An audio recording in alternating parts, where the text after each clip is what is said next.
Saudara-saudara, saya sering bertemu dengan orang-orang yang umurnya sudah lanjut, 60, 70, bahkan ada yang 80 tahun. Mereka sering curhat bahwa mereka tidak bahagia. Karena apa? Tidak hanya karena kondisi kesehatannya.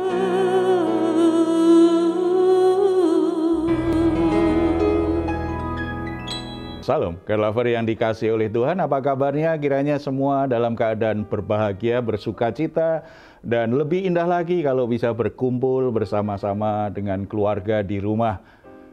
Saudara-saudara, apapun yang menjadi pergumulan kita saat ini, baik itu sudah lama, itu masih jadi beban hidup kita, atau mungkin baru hari ini ketika kita beraktivitas, kita bekerja, ada masalah yang belum selesai. Jangan biarkan itu mengganggu pikiranmu terlalu lama, membebani hidupmu. Karena Tuhan ingin kita mengalami kelegaan senantiasa di dalam Dia, kita alami sukacita di dalam Dia. Tuhan Yesus berkata kepada kita semua, "Marilah kepadaku semua yang letih lesu dan berbeban berat, aku akan memberi kelegaan kepadamu." Satu janji yang luar biasa kepada kita. Oleh sebab itu, apa yang membuatmu letih, lesu, berbeban berat? Apapun keadaanmu, mari kita datang kepada Tuhan. Ini keputusan yang terbaik, pilihan yang terbaik, karena kelegaan yang dari Tuhan akan kita alami. Mari kita bersatu dalam doa. Bapa di surga, kami ucap syukur karena di dalam Yesus Kristus kami mendapatkan janji yang luar biasa. Keadaan kami saat ini yang sedang letih, lesu, berbeban berat karena ada masalah-masalah yang membebani hati kami, yang belum terselesaikan, dan kami kehilangan akal untuk bisa menyelesaikannya. Tetapi ketika kami membawanya kepadamu, Tuhan berjanji akan memberi kelegaan. Kami sangat percaya akan janji Tuhan ini. Oleh sebab itu kami hampiri Engkau Bapa, kami membawa seluruh permasalahan kami.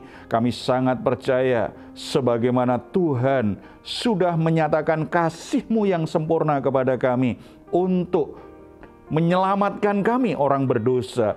Tuhan juga akan selamatkan kami dari semua masalah-masalah. Lewat itu nama-Mu semakin dipuji, dimuliakan dalam kehidupan kami, dan kami menjadi kesaksian yang memberkati banyak orang. Dalam nama Tuhan Yesus kami berdoa. Amin. Saudara-saudara, saya sering bertemu dengan orang-orang yang umurnya sudah lanjut, 60, 70, bahkan ada yang 80 tahun. Mereka sering curhat bahwa mereka tidak bahagia. Karena apa? Tidak hanya karena kondisi kesehatannya. Masalah orang tua kan, kesehatan seringkali mengganggu aktivitasnya. Tetapi ada banyak harapan yang tidak terpenuhi. Harapan tentang anaknya, harapan tentang hal-hal yang dari muda diharapkannya, ternyata itu tidak tercapai. Harapan-harapan ini yang membuat mereka tidak bahagia karena berbeda dari yang diimpikan semula.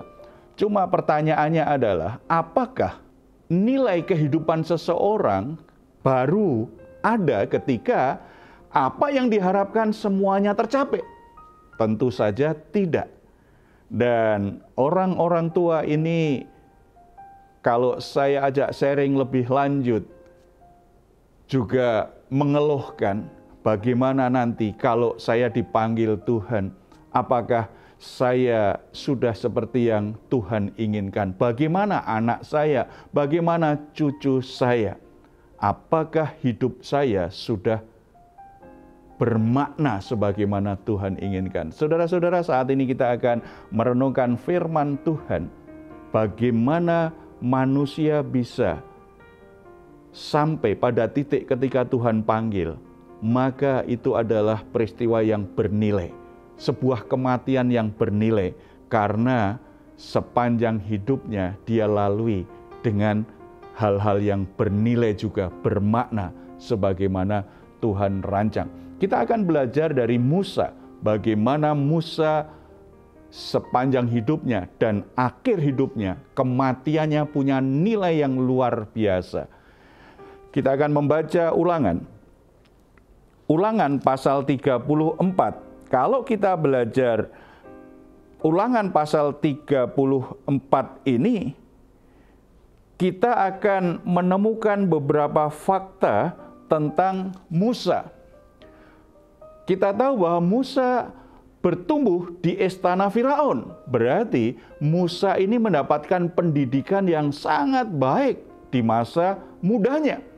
Musa ini ada dalam status sosial yang luar biasa karena dia sebagai cucu Firaun yang diadopsi jadi cucu Firaun, dia menikmati semua kemewahan, semua fasilitas yang ada di istana.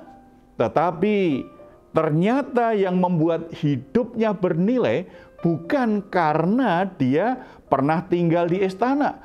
Dia menjadi cucu angkatnya Firaun. Dia dapat pendidikan terbaik. Dia menikmati semua kemewahan itu. Tetapi karena Musa di akhir hidupnya disebut oleh Tuhan sebagai hambanya. Ayat 5. Lalu matilah Musa, hamba Tuhan itu, di sana di tanah Moab sesuai dengan firman Tuhan. Hal yang paling indah adalah karena Musa disebut sebagai hambanya Tuhan. Berarti sebagai miliknya Tuhan. Sebagai orang yang spesial di mata Tuhan. Miliknya Tuhan. Musa bukan miliknya Firaun yang memberi kemewahan. Musa bukan miliknya sendiri. Orang yang punya latar belakang yang luar biasa, punya pendidikan tinggi. Tetapi Musa adalah miliknya Tuhan, hambanya Tuhan, orang yang sudah melaksanakan pekerjaannya Tuhan, orang yang sudah dengan setia melakukan apa yang diperintahkan Tuhan. Ini sebuah kematian yang bernilai dalam hidup Musa. Saudara-saudara, kita semua punya banyak pengalaman dalam hidup ini. Mungkin kita tumbuh dalam latar belakang keluarga yang punya status sosial tinggi, yang punya status ekonomi yang tinggi. Kita hidup dalam banyak kemewahan, kita hidup dalam banyak kemudahan, kita sekolah di tempat yang bergengsi, pendidikan yang terbaik, kita mencapai prestasi-prestasi yang baik dalam hidup ini. Tetapi ketika kita berhadapan dengan kematian, kematian kita bernilai atau tidak? Apakah Tuhan berkata, engkau adalah hambaku yang setia. Engkau sudah mengerjakan bagianmu dengan baik. Engkau sudah melaksanakan semua perintahku dengan baik. Ketika kita mendapatkan penilaian yang dari Tuhan seperti ini, berarti ketika kita menyongsong kematian, itu adalah kematian yang bernilai di hadapan Tuhan. Yang kedua, kalau kita baca ayat 6 dan 7. Dan dikuburkannyalah dia di suatu lembah di tanah Moab, di tentangan Bet Peor, dan tidak ada orang yang tahu kuburnya sampai hari ini. Musa berumur 120 tahun ketika ia mati. Matanya belum kabur dan kekuatannya belum hilang. Saudara-saudara, kalau kita perhatikan di sini, Musa mendapat anugerah istimewa ini di saat-saat menjelang ajal. Tidak ada yang tahu kubur Musa di mana, karena Tuhan sendiri yang berperkara. Dan di masa tuanya Tuhan pelihara hidupnya sedemikian rupa, sehingga ketika dia mati umur 120 tahun, matanya belum kabur. Berarti secara fisik Tuhan pelihara luar biasa. Ini adalah anugerah. Itu bukan hal yang normal dicapai oleh manusia seumur itu. Berarti ada anugerah Tuhan. Tuhan berperkara khusus. Tuhan memberi anugerah khusus. Ada banyak orang tua, opa, oma, kakek, nenek, mungkin ada yang ikut dengan program Rest and Guard malam hari ini. Mungkin risau dengan kesehatannya. Mungkin risau dengan anak cucunya. Mungkin risau dengan hal-hal yang membuatnya tidak bahagia. Tetapi ingat anugerah Tuhan dalam hidupmu. Dalam kelemahan fisikmu, Tuhan bekerja dengan cara yang ajaib sehingga kau tetap kuat, tetap bisa beribadah. Seperti Musa, mungkin ada banyak kelemahan secara fisik tetapi matanya masih awas. Sampai dia umur 120 tahun, ada hal-hal yang menyatakan bahwa itu adalah anugerah Tuhan masih berlaku. Anugerah Tuhan memberikan kebaikan-kebaikan di sisi kelemahan-kelemahan dan harapan-harapan yang tidak tercapai. Jadi jangan hanya fokus dengan hal-hal yang membuat kita kecewa, jangan hanya fokus pada harapan-harapan yang tidak tercapai, tetapi fokuslah pada anugerah Tuhan yang diberikan kepadamu. Terlebih di masa tuamu, engkau masih diberi kebaikan, diberi kemudahan, diberi hal-hal yang menunjukkan bahwa engkau tidak ditinggalkan Tuhan. Ketika engkau beroleh anugerah Tuhan, fokus hatimu di situ. Engkau menyongsong kematian, menyadari bahwa hidupmu bernilai di hadapan Tuhan. Dan yang terakhir, kalau kita perhatikan selanjutnya ya, kalau kita lihat selanjutnya ayat 9 ya. Dan Yosua bin Nun penuh dengan roh kebijaksanaan sebab Musa telah meletakkan tangannya ke atasnya. Sebab itu orang Israel mendengarkan dia dan melakukan seperti yang diperintahkan Tuhan kepada Musa. Saudara-saudara, bagi orang tua itu sebenarnya kan sangat bahagia kalau kita tahu ketika kita dipanggil Tuhan, kita meninggalkan warisan yang terbaik bagi anak-anak kita. Kita mewariskan sesuatu yang bernilai kekal kepada keturunan dan orang-orang yang ada dalam tanggung jawab kita. Musa mewariskan imannya. Musa mewariskan kepemimpinannya kepada Yosua yang sudah menyertai dia sekian lama. Dia memberkati Yosua dan memastikan Yosua siap untuk menggantikan dia memimpin bangsa Israel sampai ke tanah perjanjian.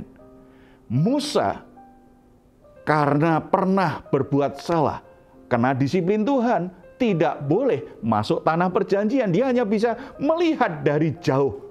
Makanya anugerah Tuhan tadi, walaupun sudah berumur 120 tahun, matanya masih awas. Tuhan masih beri kesempatan dia bisa melihat tanah perjanjian itu. Itu anugerah, padahal dia sudah berbuat salah kepada Tuhan. Tuhan disiplin dia. Dia masih bisa melihat, cuma tidak boleh masuk ke tanah perjanjian. Yosua disiapkan Musa untuk membawa umat Allah masuk ke tanah perjanjian. Bapak Ibu,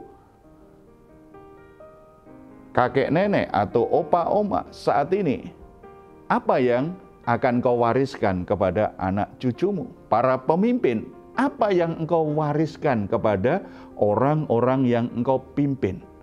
Kematian yang bernilai senantiasa dikenang karena orang yang sudah dipanggil Tuhan mewariskan sesuatu yang baik, mewariskan sesuatu yang berdampak, mewariskan masa depan bagi orang yang ditinggalkan.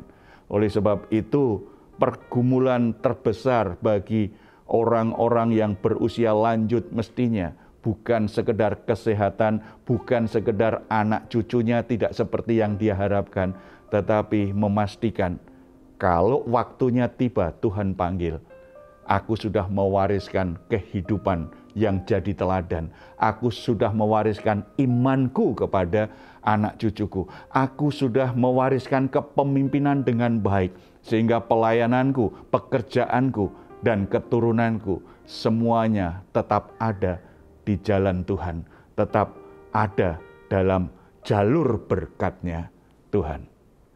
Mari kita bersatu dalam doa. Saudara-saudara, mungkin di antara saudara risau tentang waktu di mana Tuhan akan panggil, karena saudara dalam keadaan sakit saat ini, saudara sedang dalam keadaan lemah, atau saudara berpikir karena aku sudah berumur sekian lama, sudah 70 tahun lebih, 80 lebih, bahkan ada yang sudah 90 tahun lebih. dan risau tentang kematian, dan risau bagaimana dengan anak cucu yang aku tinggalkan, risau dengan pelayanan yang aku tinggalkan, risau dengan pekerjaan yang aku tinggalkan. Tetapi hari ini mari kita fokus. Apa kata Tuhan? Jadikan kematian, kalau toh itu menjemputmu, itu kematian yang bernilai. Sesuatu yang penuh dengan anugerah Tuhan dan menjadi kenangan yang indah bagi orang-orang yang Engkau tinggalkan. Bapa di surga, kami bersyukur karena baik lahir maupun mati ada dalam kedaulatan-Mu. Dan kami bersyukur kalau dalam perjalanan hidup kami semua diberi kepercayaan oleh Tuhan untuk menjadi hamba Tuhan yang melayani Tuhan, menjadi hamba Tuhan yang mengerjakan pekerjaan-pekerjaan Tuhan. Kami bersyukur sebagai hamba Tuhan. Kami adalah milik Tuhan, bukan milik kami sendiri.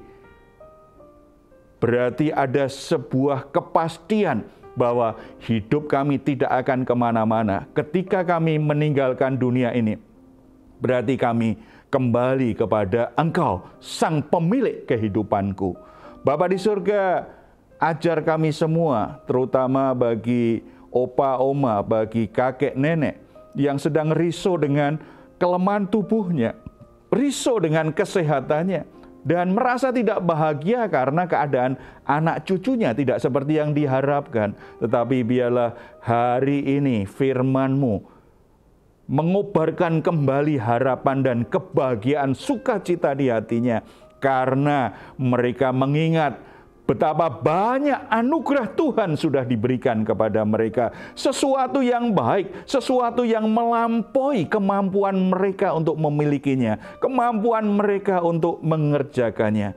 Tuhan, pulihkan hatinya, tumbuhkan sukacita pengharapannya, supaya mereka boleh menjalani masa tuanya dengan sukacita dan bahagia di dalam Tuhan.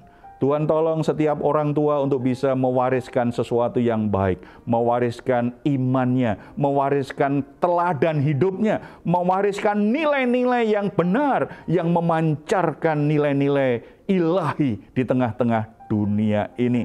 Tuhan berkati setiap orang tua dengan hikmat kebijaksanaan untuk bisa mendidik anak-anaknya sesuai dengan jalan Tuhan dalam nasihat kebenaran Tuhan. Nama-Mu dipuji, dimuliakan di dalam seluruh keluarga anak-anak-Mu. Dalam nama Tuhan Yesus. Amin. Saudara-saudara, kalau saat ini saudara sedang risau, sedang ada pergumulan apa saja, dan saudara membutuhkan dukungan doa, silahkan menghubungi nomor telepon yang tertera di layar saudara. Tim doa kami akan mendukung saudara dalam doa. Tetap percaya, tetap berharap. Tidak ada yang mustahil bagi Tuhan. Ketika Tuhan mau menolongmu, tidak ada masalah tidak bisa diselesaikan. Kalau saudara ingin memberikan komentar, silahkan menuliskannya di ruang komentar yang ada di channel Diaspora TV. Kami tunggu. Mazmur 4 ayat 8-9. Engkau telah memberikan sukacita kepadaku lebih banyak daripada mereka ketika mereka kelimpahan gandum dan anggur. Dengan tentram aku mau membaringkan diri, lalu segera tidur. Sebab hanya Engkaulah ya Tuhan yang membiarkan aku diam dengan aman. Puji Tuhan, selamat malam, selamat beristirahat. Tuhan Yesus memberkati kita semuanya. Shalom. Hatiku siap.